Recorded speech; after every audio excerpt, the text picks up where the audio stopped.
like you've been chasing this for 12 years. Case, yeah, I know. I mean, I look at Marco Leal and I look at these other researchers and I tip my hat to them, but it's amazing. It's a phenomenal If it case. really is look, it makes sense that we're not alone. And it makes sense regardless of what people like Neil deGrasse Tyson think. I can't believe you just said that. Yeah. Okay, so here's my thing.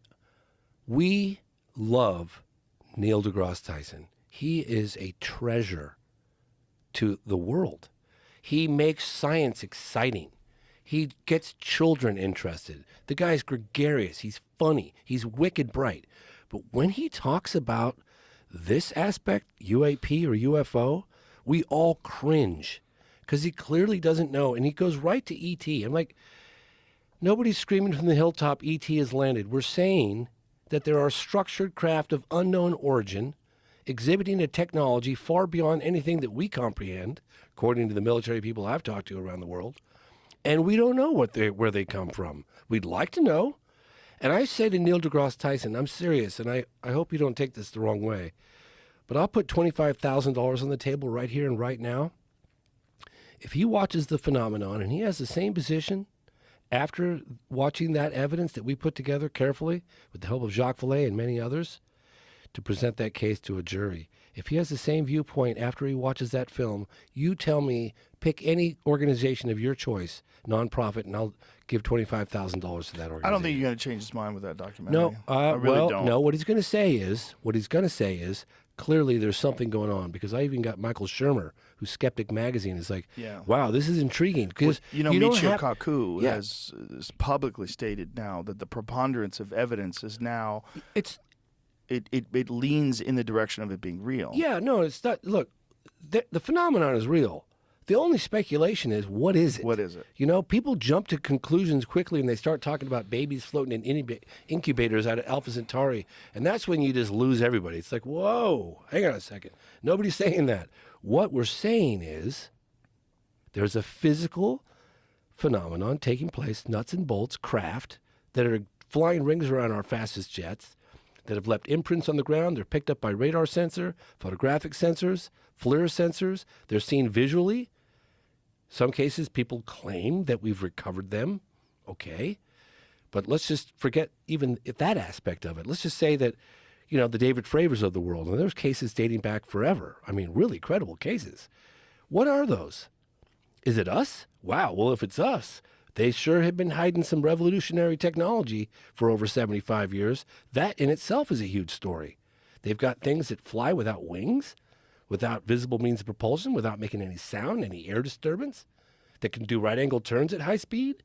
Everything we know would shatter on the inside of that cockpit, particularly humans.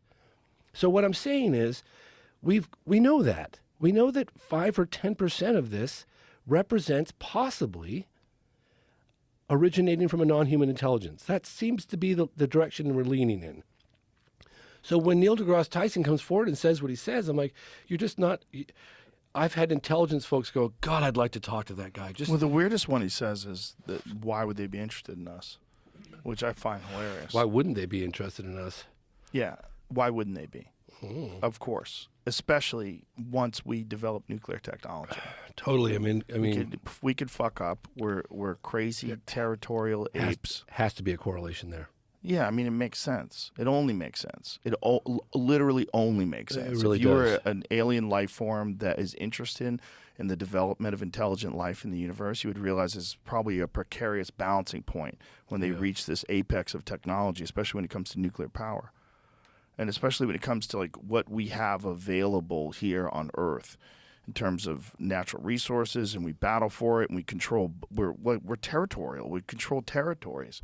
We're aggressive. Yeah, we're crazy. We shoot at these things. Warlords. We shoot at these things. Yeah, we shoot at these things, and we certainly have in the past. So, I mean, I think they're probably beyond our ability to interact with them in that way. They're probably so sophisticated that they're well aware of guns and things that could damage them and injure them. But when you think about things like storms, like the Virginia case, like how do you account for? I mean, the amount of energy in a lightning storm is fucking insane, and if they just plan it wrong, which is possible, if something shifts. I mean, we're assuming they don't have control of the weather. We're assuming they perhaps miscalculated or got bad data. Who knows? Or just a weird phenomenon where things. I would imagine that even as technology increases, there's going to be risk in everything. Just like with everything in life, with car accidents and plane crashes. And I would imagine that even at super advanced alien level technology, there's probably the potential for a crash. All right, so speaking of crash, this is something I really wanted to read to your audience. This is the recent UAP amendment or legislation that was signed into law. I'm reading this directly verbatim, okay? And I'd like to know what prompted this language.